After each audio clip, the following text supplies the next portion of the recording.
Olá, seja muito bem-vindo. Essa é mais uma videoaula do MCD Advogados Associados. Meu nome é Anderson e hoje eu falarei sobre o Instituto da Prescrição, conceituarei ele, falarei também sobre a distinção entre a prescrição e alguns institutos semelhantes como decadência, perempção e preclusão e, por fim, falarei sobre algumas ações imprescritíveis.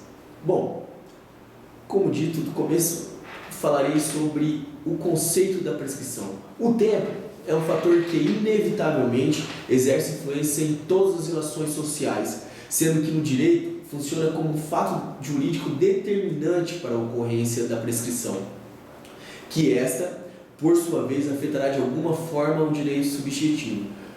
A prescrição é a perda da ação atribuída a um direito e de toda a sua capacidade defensiva em consequência do não uso dela, durante determinado lapso temporal. O não uso da ação é que lhe restringe a capacidade de reagir.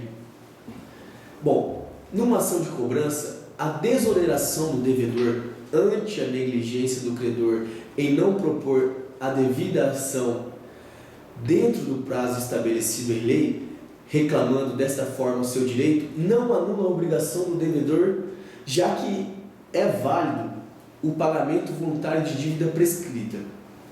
Tradicionalmente, a doutrina sempre defendeu a ideia de que a prescrição ataca a ação e não o direito propriamente dito, o qual se extinguiria por via de consequência. O artigo 75 do Código Civil de 1916 trazia que a todo direito corresponde uma ação que o assegura. No entanto, tal assertativa ampara-se em fundamento equivocado, uma vez que o direito constitucional de ação, ou seja, o direito de pedir ao Estado um provimento jurisdicional que ponha fim ao conflito, é sempre público, abstrato, de natureza essencialmente processual e indisponível. A prescrição ela afeta então a exigibilidade do direito perante o órgão judicial. Nesse caso, a prescrição é a forma de extinção de um direito, mas não do direito de ação, e sim da exigibilidade da pretensão deduzida em juízo.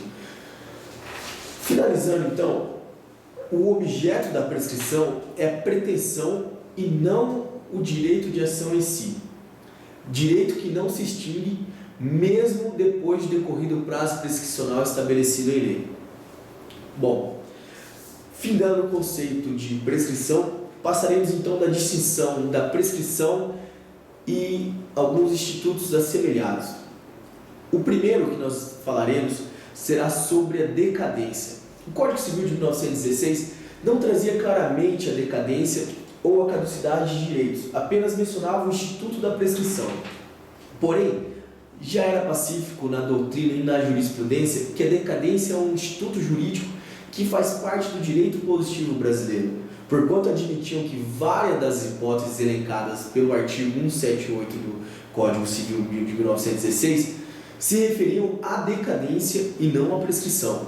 O Código Civil de 2002, por sua vez, traz um capítulo que trata especificamente do Instituto da Decadência, quais são os artigos 207 a 211.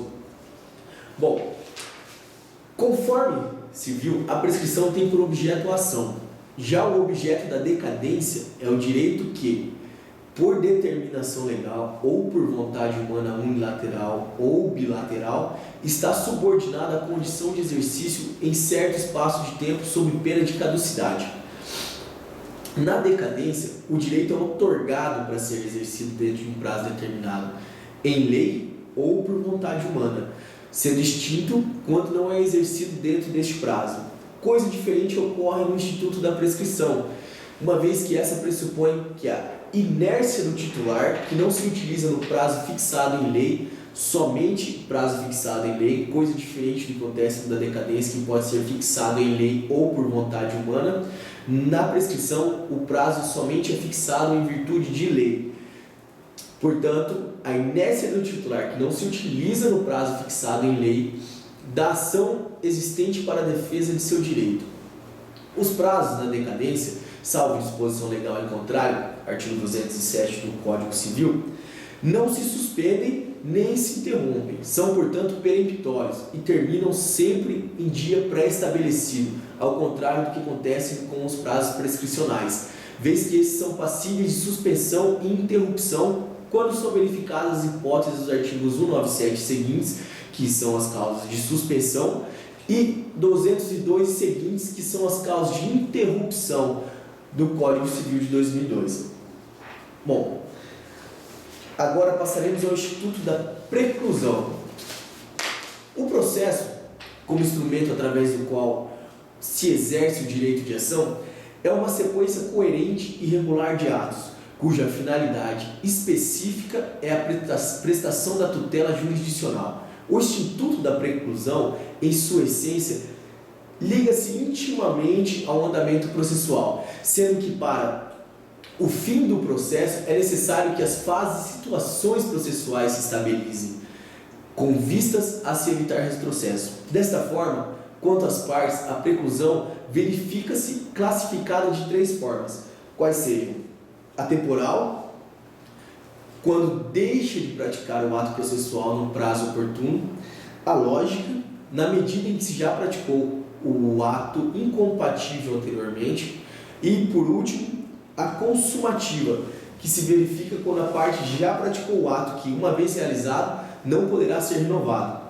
Contudo, não se confunde com a prescrição, visto que ocorre dentro do processo e diz respeito apenas à prática de um determinado ato processual.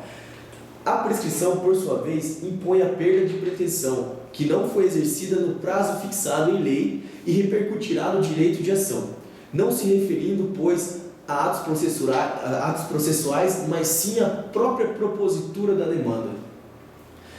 O Instituto da Perempção, o Código de Processo Civil traz o Instituto em seu artigo 268, parágrafo único, o qual dispõe: se o autor der causa por 3 vezes a extinção do processo pelo fundamento previsto no inciso 3º do artigo anterior, não poderá intentar nova ação contra o réu com o mesmo objeto.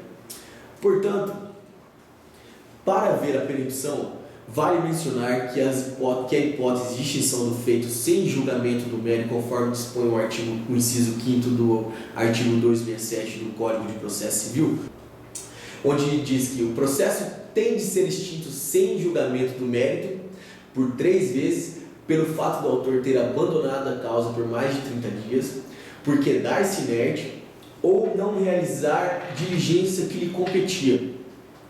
Bom, analisando a última parte do parágrafo único do 268 do CPC, observamos que o Instituto da Perempção gera a perda do direito de promover o ajuizamento da demanda com vistas a se reclamar algum direito. No entanto, preserva-se o direito material da pretensão. Porém, somente podem ser opostos em sede de defesa. Torna-se desta forma o Instituto da Perempção diferente da prescrição, tendo em vista em que se trata de direito material, que implica na perda da pretensão em virtude da inércia do autor em exercer o direito de ação no prazo estabelecido em lei. Bom, vamos falar agora sobre as ações imprescritíveis. Em regra geral, é que toda ação é prescritível. Porém, como vocês sabem, no direito sempre há uma exceção à regra e nesse caso não é diferente, pois a prescrição, de acordo com o disposto no artigo 205, refere-se a todos os direitos indistintamente. No entanto, como eu disse, essa regra não é absoluta. Existem algumas ações que são imprescritíveis, eis que, por sua própria natureza, são incompatíveis com a prescrição, não se achando, portanto, sujeitas ao limite de tempo. Posto isso, são imprescritíveis as ações que versam sobre os direitos de personalidade, bem como a vida, a honra, o nome, a liberdade, a intimidade, a própria imagem, as obras literárias, científicas, artísticas e etc. O estado da pessoa, como filiação, condição conjugal, cidadania, salvo os direitos patrimoniais dele decorrentes, como o reconhecimento de filiação para receber herança. Os bens públicos, os bens confiados à guarda de outrem, a título de depósito, penhor ou mandato, direito de família, no que corresponde à questão inerente à pensão alimentícia, à vida conjugal e ao regime de bens, a pretensão do condômino de qualquer tempo exigir a divisão da coisa comum, de pedir a venda ou ameação do muro divisório. Desta forma, concluímos que as ações imprescritíveis são aquelas ações constitutivas que não possuem prazo para seu exercício fixado em lei, bem como as ações declaratórias, o que diferentemente diverge do que é exposto pela prescrição, já que para a prescrição, todas as ações prescritíveis precisam ter prazo estipulado em lei, coisa que não acontece com essas ações constitutivas. Bom, desta forma chegamos ao final a mais uma videoaula. Muito obrigado a vocês que nos assistiram. Continuem acompanhando o site www.mcdadvogados.com.br. Sempre mantemos atualizado o site com notícias novas e videoaulas acerca de temas atuais e divergentes no nosso ordenamento jurídico. Muito obrigado, até a próxima.